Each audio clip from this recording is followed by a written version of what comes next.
But several experts have questioned the very authenticity of the video, especially when it comes to the bit on Sri Lanka. Experts say that the Islamic State could have very well stitched together old pieces of footage of the leader and patched them up with someone else's voice.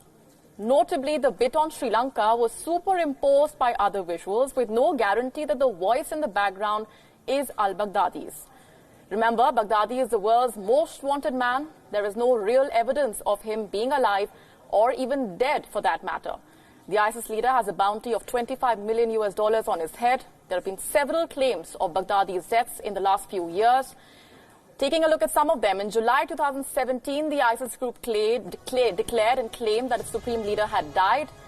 Chinese state media said, and I'm quoting, Daesh organization circulated a brief statement through its media in the town of Tal Afar in the west of Mosul, confirming that killing of its leader al-Baghdadi without giving further details. A month before that, the head of Russian Defense Committee had hinted at the likelihood of Baghdadi's death. The official had said Baghdadi may have been killed in the outskirts of Raqqa.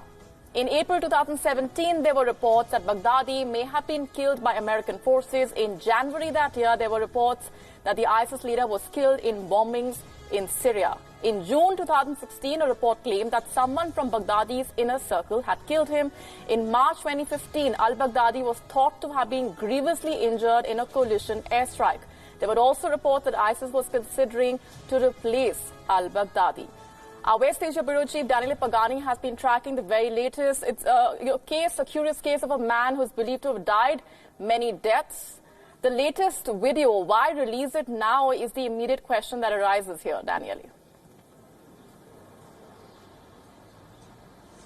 Well, the timing is very much due, I would say. The Islamic State leader needed very much to put some rumors at bay, the rumors of his death. He needed to show himself to the believers, to the followers of the Islamic State, and to start building, so to say, a legend out of his personality. He wants to be seen as the man who survived throughout battles and survived the chase perpetrated by several intelligence agencies from the most powerful countries in the world, the United States, the British, the Russian, everyone was trying to chase him. So first, put rumors at bay. Second, thank all those what he says martyrs, which are actually terrorists who died fighting in Baghdad, admitting defeat, taking ownership of defeat, but also telling his followers and believers that the war is not over, and that what he calls jihad, so the war against the entire world basically, in his view, is not over, and it is just a step now that they are taking in order to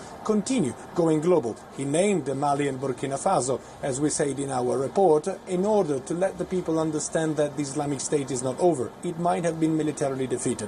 So he did put rumors at bay. He kind of laughed in the face of the world, showing that he is still alive, despite all the efforts made to capture him. Absolutely, that's a larger message. And perhaps the US and Russia were caught most by surprise with the emergence of the new Baghdadi video. We'll, of course, keep coming back to you, Daniele, for further updates. Now, these claims first that were made by both US and Russia, there were several hints suggesting that they've eliminated him in the past. In fact, the attitude of both the US and Russia on al-Baghdadi and his status and sway have been shifting sands in themselves.